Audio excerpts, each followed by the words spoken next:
propósito de la venida del Mesías, el propósito de la venida del siervo de Jehová, está pintado maravillosamente aquí en Isaías capítulo 53. Y por eso podemos tener gozo en esta época del año y todos los días del año. Por esa razón cantaron los ángeles como cantaron: gloria a Dios en las alturas y en la tierra paz y buena voluntad para con los hombres. ¿Verdad?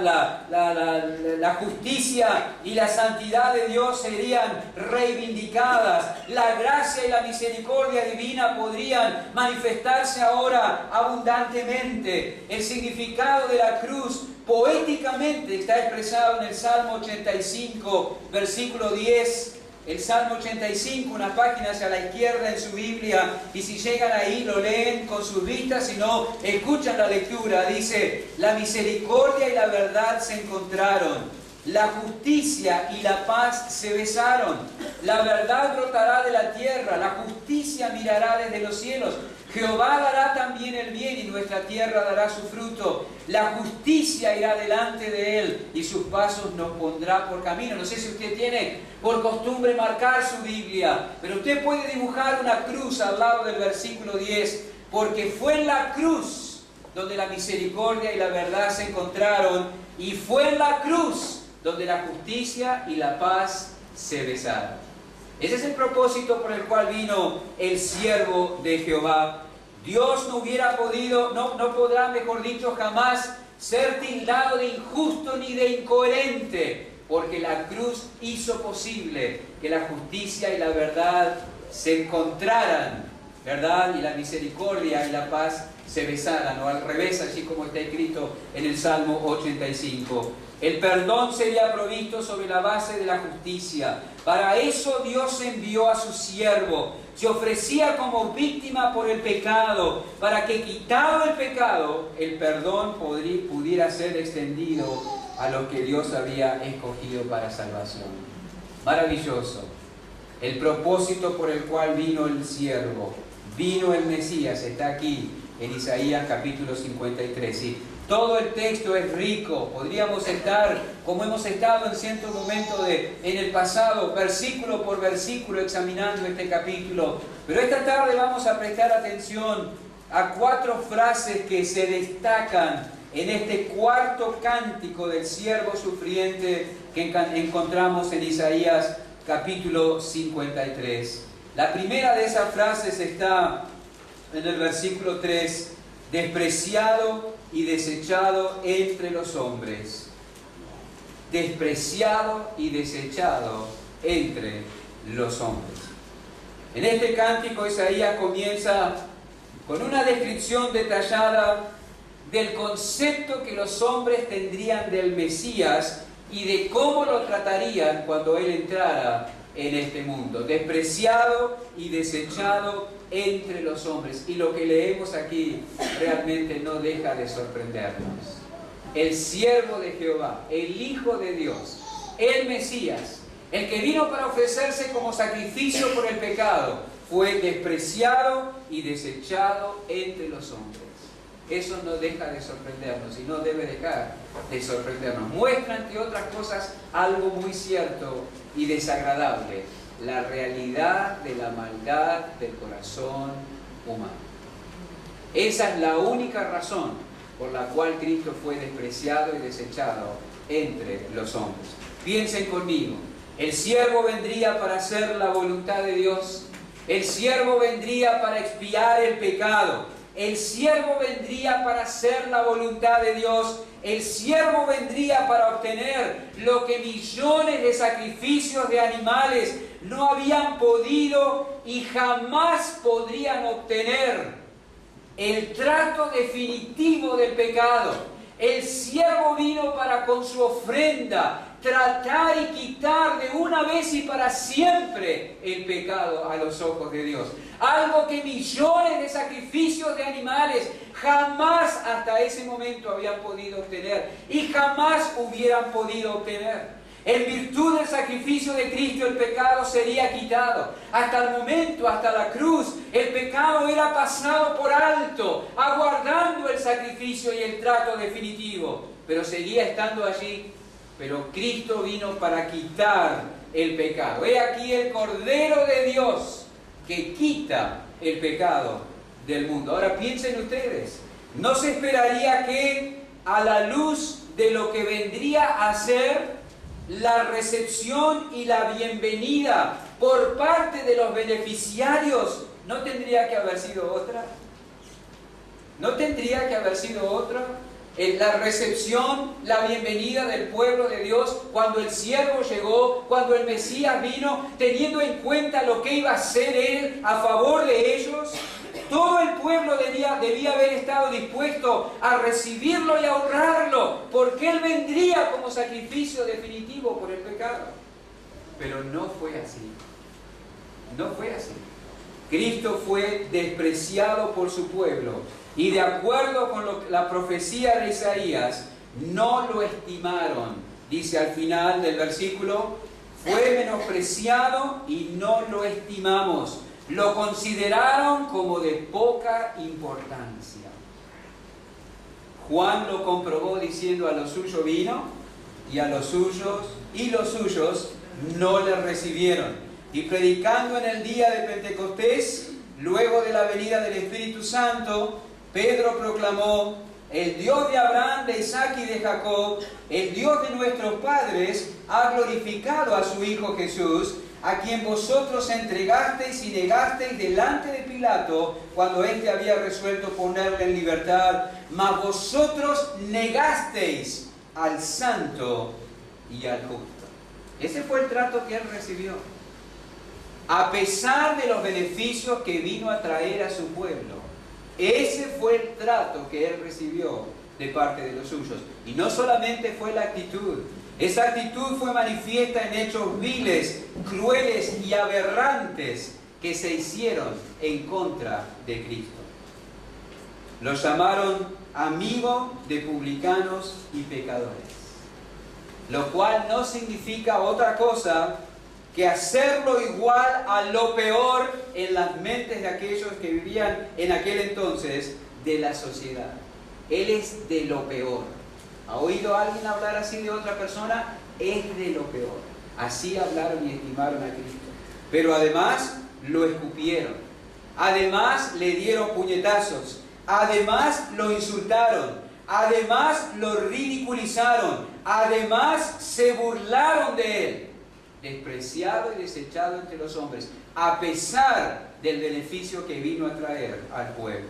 El pueblo se negó, dice aquí, aún a mirar al Mesías. Dice, como que escondimos de él el rostro, ¿verdad? Se negaron incluso a mirarlo con simpatía. Los suyos lo consideraron tan despreciable que no pensaron que era siquiera digno de mirarlo. Usted ha dicho de alguien o ha oído decir a otro, no quiero ni verlo, no lo puedo mirar, me causa tal repulsión, tan enojo, tan mala disposición en mi corazón que no quiero ni verlo. Esa fue la actitud que el pueblo tenía para con el Mesías, a pesar de los beneficios que vino a traer al pueblo. Según ellos, el Señor Jesús tenía el mismo valor que un esclavo. No lo busquen, pero en Éxodo 21:32 dice, si el buey acorneare a un siervo o a una sierva, pagará su dueño 30 siclos de plata y el buey será apedreado. Usted tenía un empleado, el buey de su vecino lo acorneaba, lo mataba. ¿Cuánto vale el esclavo? 20 monedas de plata, 20 ciclos de plata. Cristo valía para ellos lo mismo que un esclavo. Aun cuando vino a traer semejante beneficio al pueblo. Aún más, ellos prefirieron a Barrabás antes que a él. Escogieron el peor por encima del mayor. ¿Podrían haber hecho algo más para mostrar su desprecio? Despreciado y desechado entre los hombres. Lo consideraron de poca importancia. Hermanos, lo que profetiza Isaías en estos 4 cánticos y especialmente en esta frase debería traer consuelo al corazón del creyente. ¿Sabe por qué? Porque no van a ser pocas las oportunidades en los que los enemigos de la cruz de Cristo manifiesten, persigan y menosprecien a aquellos que nos gloriamos en la cruz de Cristo.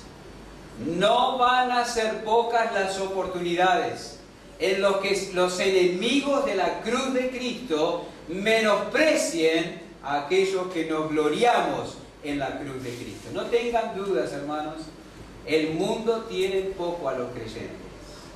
El mundo considera de muy poco valor e importancia a los creyentes y han elaborado muchos epítetos, muchos calificativos ofensivos para describir a los que han puesto su confianza en Cristo.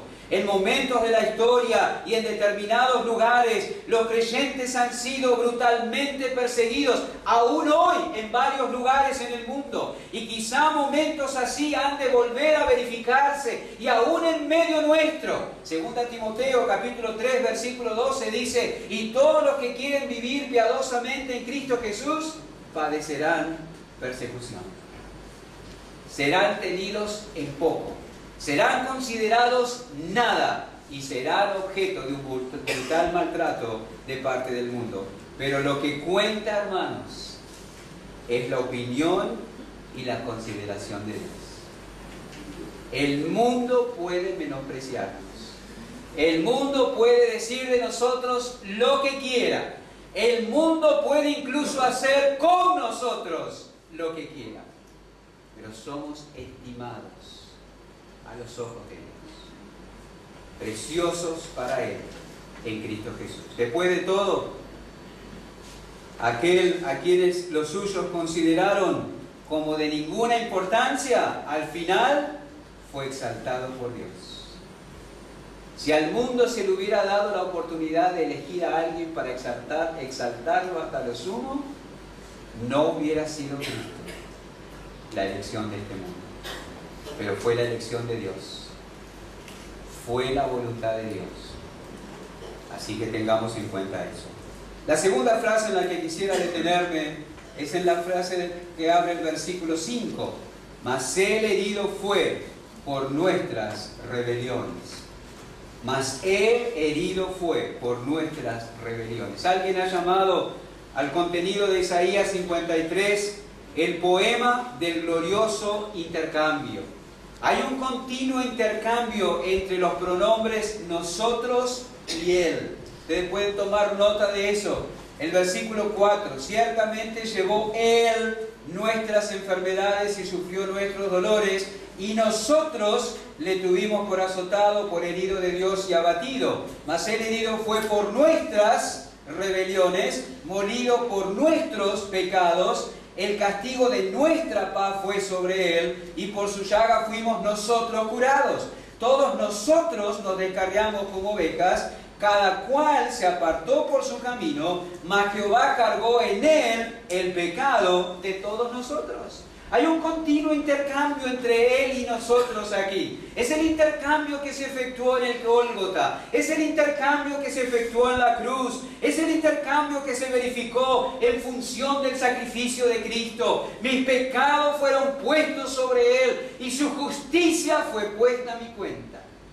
Mas Él herido fue por nuestras rebeliones. Lo que yo merecía sufrir, Él sufrió, para que yo pudiera ser vestido de lo que jamás hubiera podido obtener por mi propia cuenta: la justicia de Dios. Eso es el glorioso intercambio.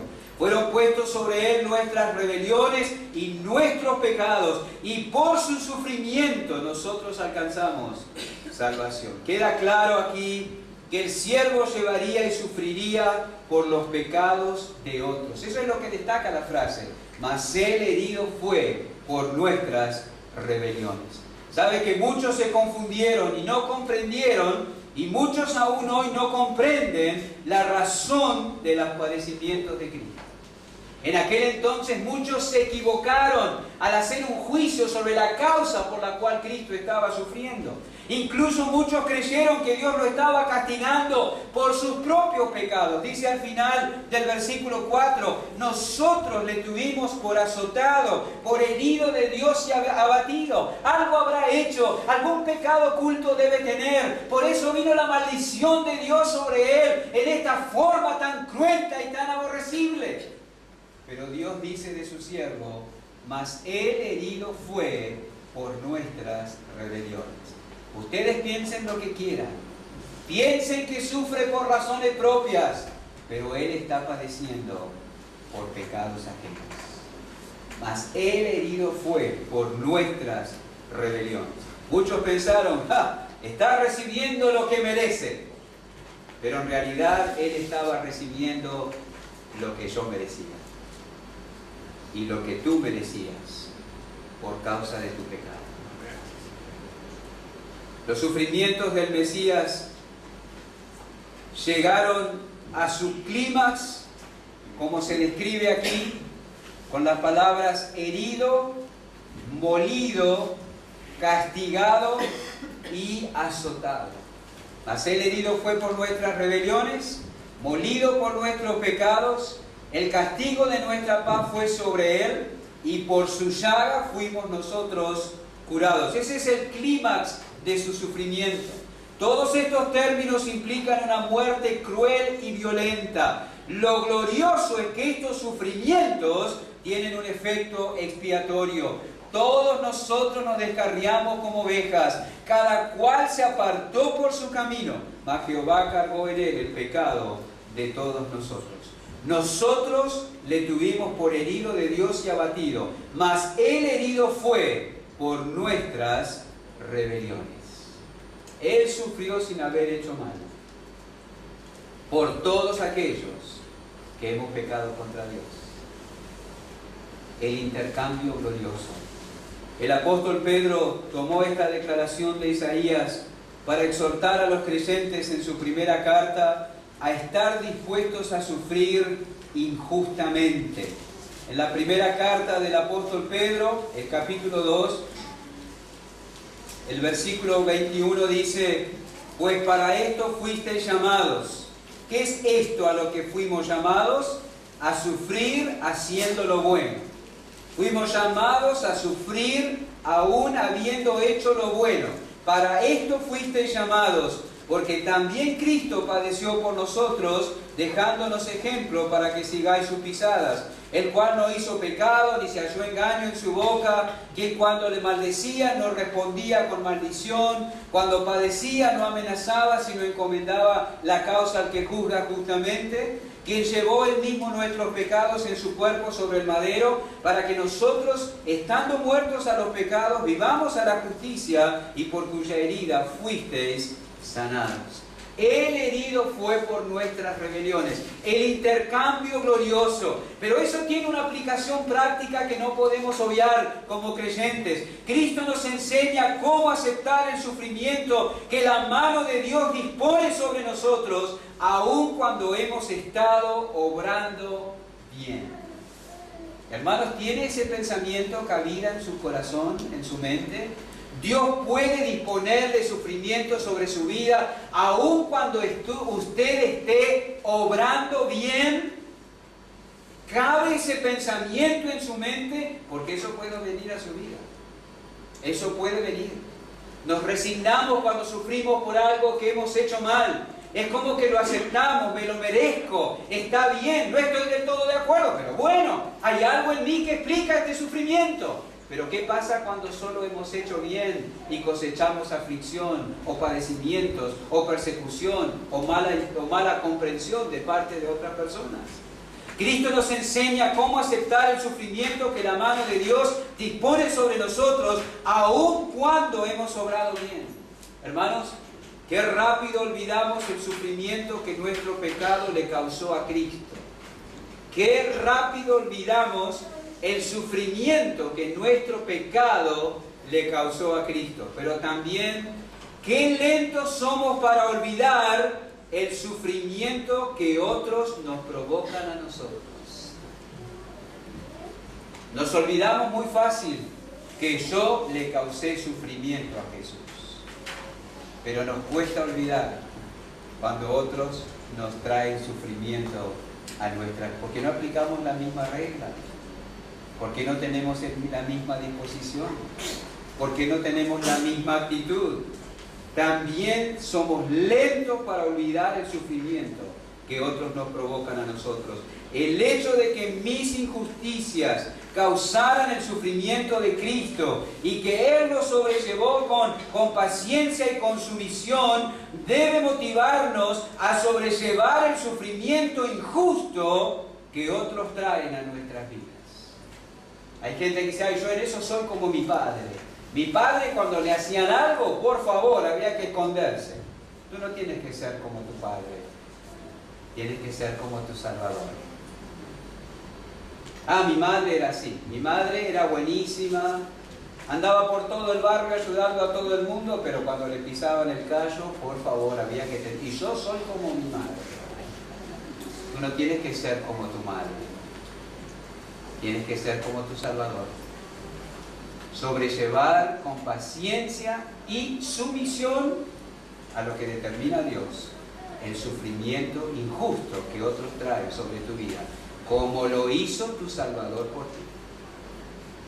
Como lo hizo tu Salvador por ti. Debiéramos deshacernos del pensamiento equivocado de que siempre le va a ir bien al que hace lo bueno.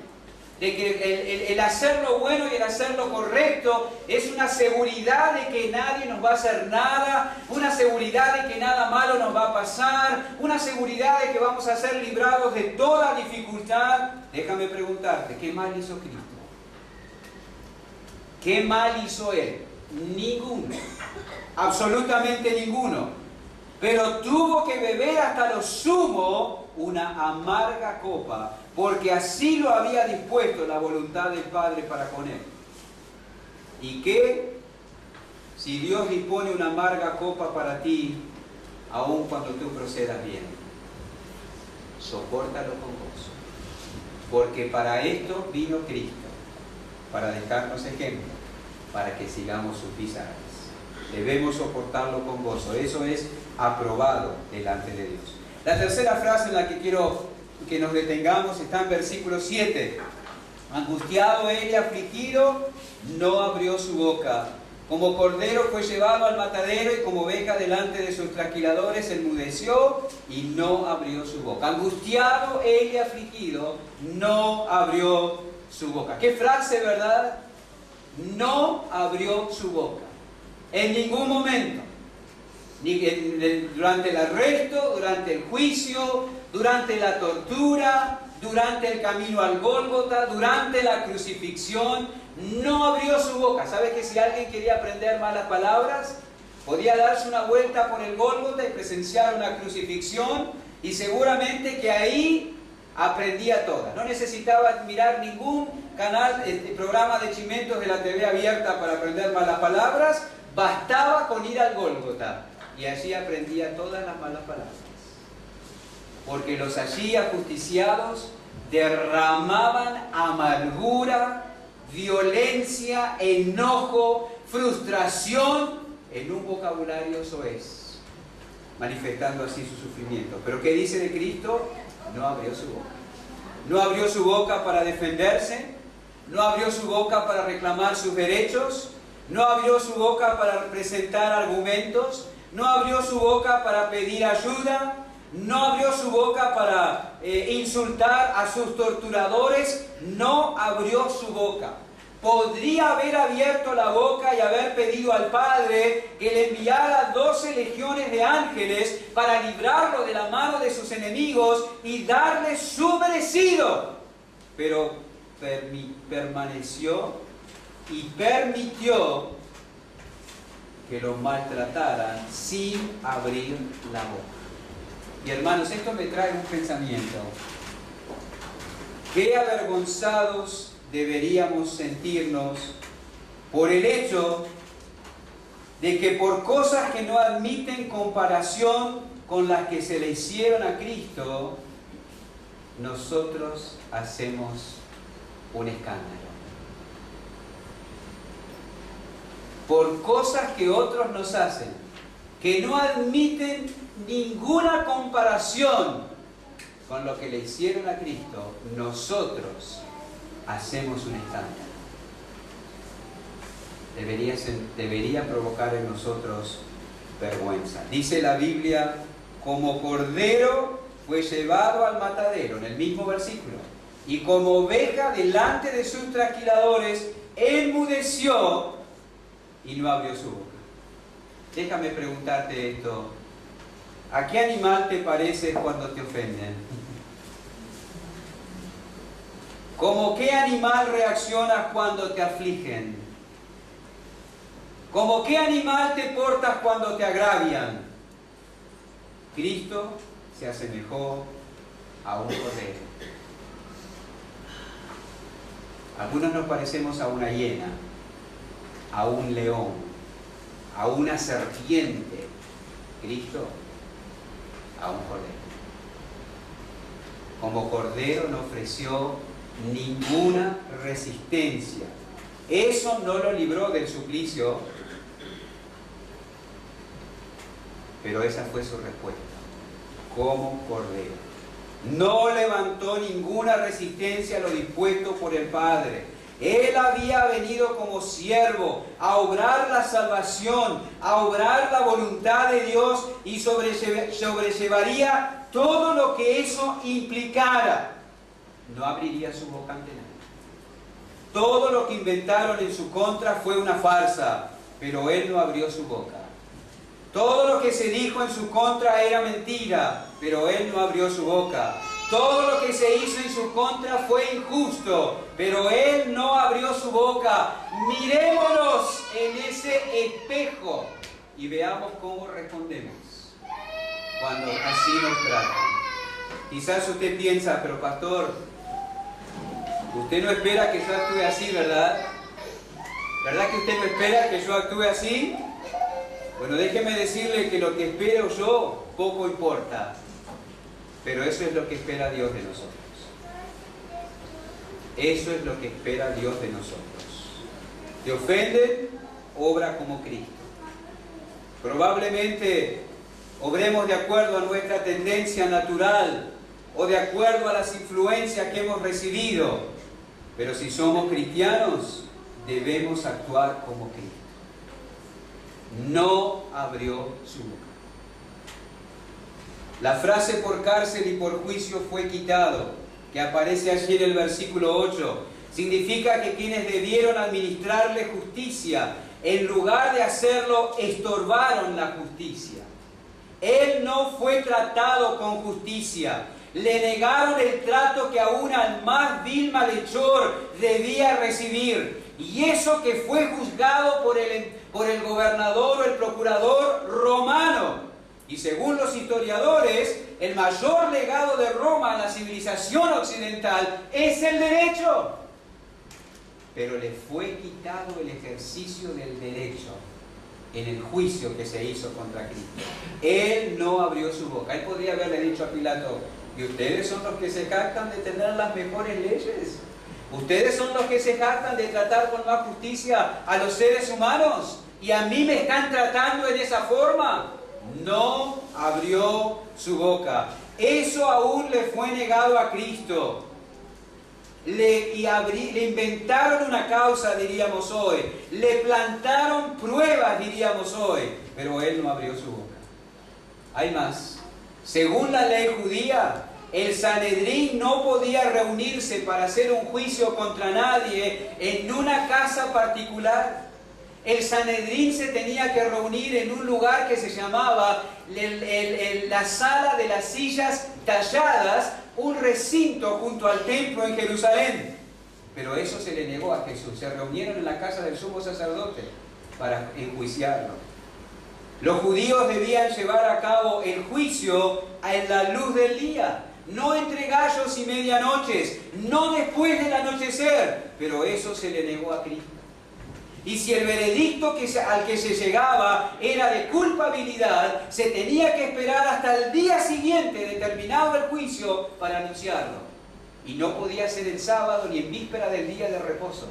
Y aún eso se le negó a Cristo. El juicio de Cristo tuvo todos los vicios posibles, habidos y por haber, pero Él no abrió su boca. No abrió su boca. Los abogados se hubieran muerto de hambre con Él. ¿No debería esta actitud de Cristo haber llamado la atención de los judíos?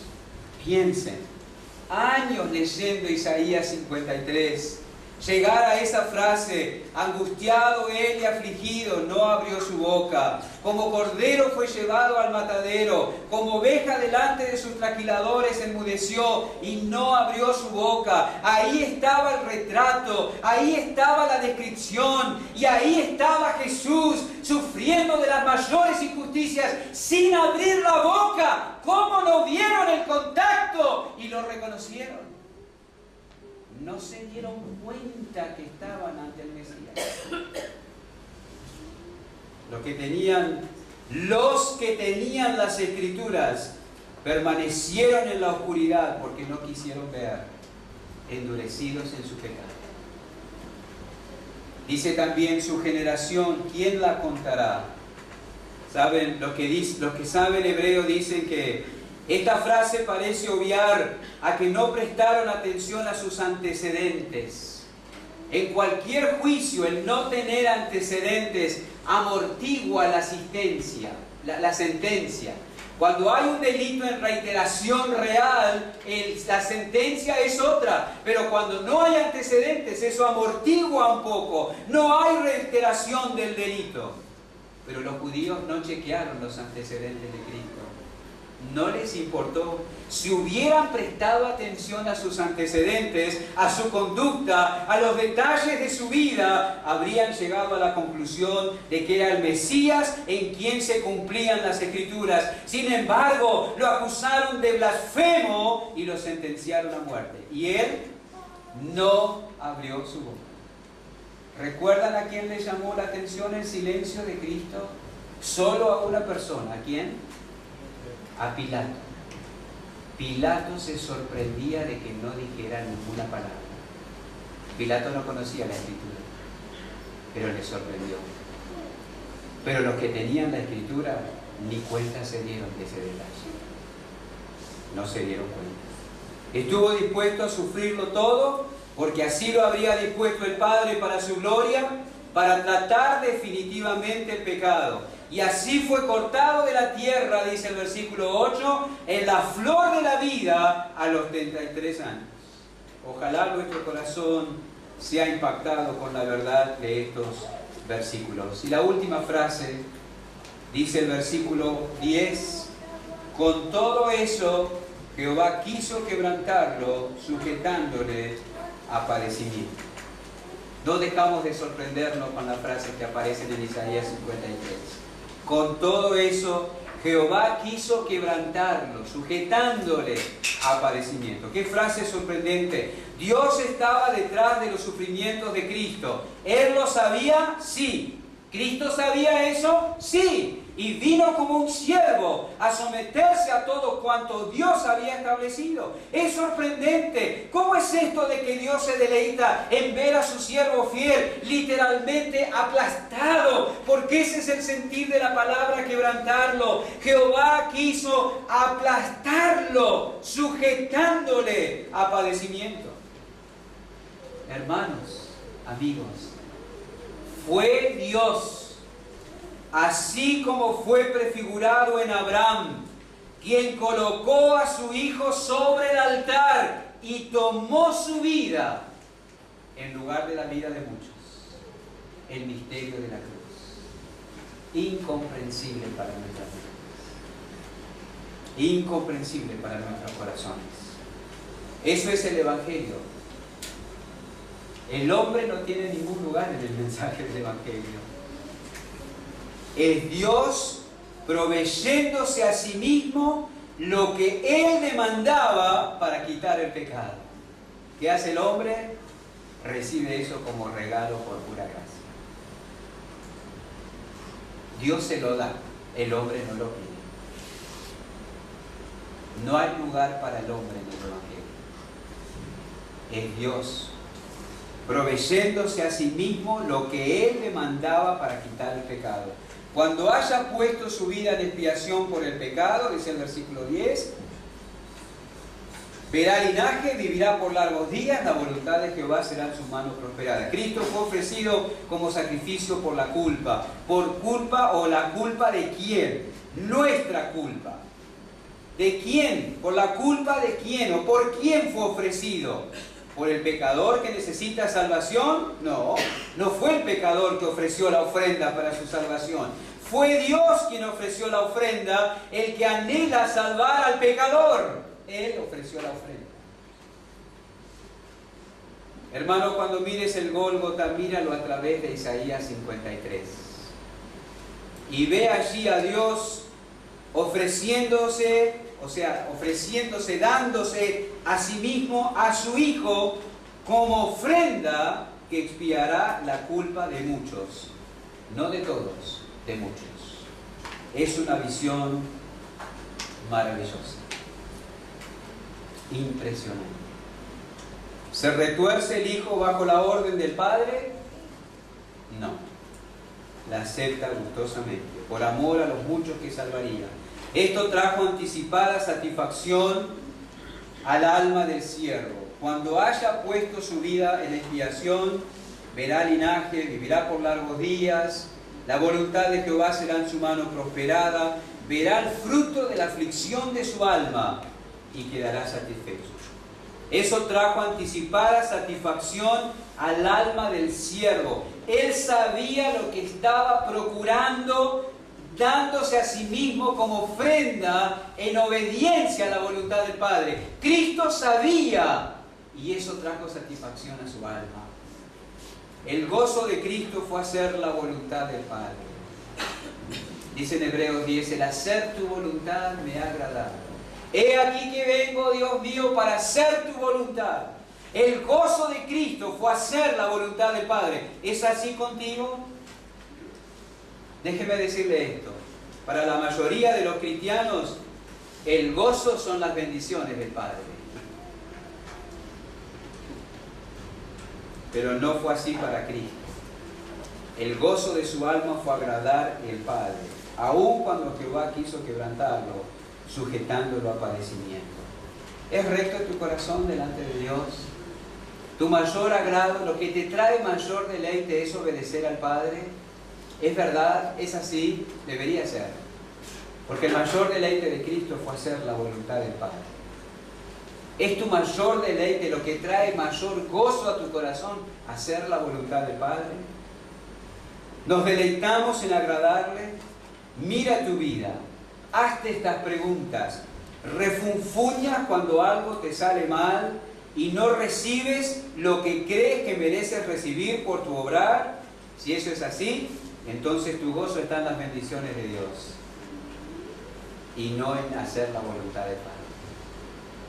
¿Te afliges cuando desobedeces porque entiendes que estás actuando con ingratitud ante el que te salvó? Bueno, si es así, entonces tu gozo está en la obediencia. Pero si tú te sientes mal cuando desobedeces porque piensas que eso te va a traer alguna consecuencia, entonces tu gozo está en las bendiciones de Dios y no en agradar al Padre. Una cosa es que a ti te duela ofender a tu Padre Celestial, y otra cosa es que te duela que Dios no te bendiga. Son cosas diferentes. ¿Qué te duele? El gozo de Cristo fue hacer la voluntad del Padre. He aquí mi siervo, el que nació de una virgen conforme a las profecías, era el siervo de Jehová, el Cristo. Vino como siervo para dar su vida en expiación por el pecado, tal como lo describe Isaías capítulo 53. El que murió en aquella cruenta cruz, conforme a las Escrituras, tales como Isaías 53, era el siervo de Jehová, el Cristo. Alabemos a Dios por enviar a su siervo a fin de obrar salvación para muchos. La pregunta es, ¿cómo fue que teniendo este retrato tan claro del que vendría, cuando llegó, su pueblo no lo reconoció? ¿Cómo fue? Hay varias opciones. Primero, porque no lo leyeron. ¿Has leído toda tu Biblia? O si leyeron, lo olvidaron. O si leyeron descuidadamente y no permitieron que su pensamiento fuera conformado por la Escritura. Las Escrituras, tales como Isaías 53, deberían haberlos llevado a reconocer al Cristo, a confiar en Él y a honrarle como el Mesías. Pero la palabra de Dios no halló cabida en sus corazones y no lo reconocieron. Y aquello fue para su ruina. Aquello fue para su ruina. Aquí está el retrato del siervo, no lo rechaces, ve a Él. Aquí está el retrato del siervo, adorémosle, adoremos al Señor. 4 aplicaciones prácticas para terminar. No juzgue según la apariencia, juzga con sano juicio. Cuando lo vieron, lo desestimaron, pero Dios lo estimó. Hermanos, miremos con sospecha aquello que el mundo aplaude y examinemos cuidadosamente aquello que el mundo rechaza. Si hay algo que el mundo rechaza, lo más probable es que sea bueno. Si hay algo que el mundo aplaude, lo más probable es que no lo sea. Tengamos cuidado. Cuando Cristo vino, el mundo lo menospreció, pero el Padre lo consideró. Aunque el mundo despreció a Cristo, Dios lo exaltó. Segundo, no te detengas tanto en los sufrimientos de Cristo, sino en la razón de sus sufrimientos. Hay aún creyentes que tienen un concepto sentimentaloide en relación a los sufrimientos de Cristo. Pobrecito, ¿cómo tuvo que sufrir? Pobrecito Jesús, lo que le pasó. Hermanos, que la intensidad de sus sufrimientos no nos quiten la visión de la intención de sus sufrimientos. Que eso es lo que se destaca en Isaías 53. Muchos en el mundo han sufrido y sufren mucho de mano de déspotas, torturadores y malhechores, pero el único que murió por tus rebeliones fue Cristo. Así que no dejes que la intensidad del sufrimiento te haga perder de vista la intención del sufrimiento de Cristo. Tercero, no pases por alto el ejemplo de Cristo en cuanto a cómo sufrir cuando no has hecho nada para merecerlo. No pases por alto el ejemplo de Cristo en cuanto a cómo sufrir cuando no has hecho nada para merecerlo, sino imítalo. Recuerda, cuando fue ofendido y tratado injustamente, Cristo actuó como un manso cordero. ¿Cómo actúas tú? Y por último, no te engañes en cuanto al deleite de tu corazón. Que no sean las bendiciones de Dios tu mayor agrado, sino la obediencia a la voluntad del Padre. Fíjate que no estés negociando con Dios. Que estés diciéndole, aunque no lo expreses verbalmente, bueno, yo me porto bien y vos bendecime.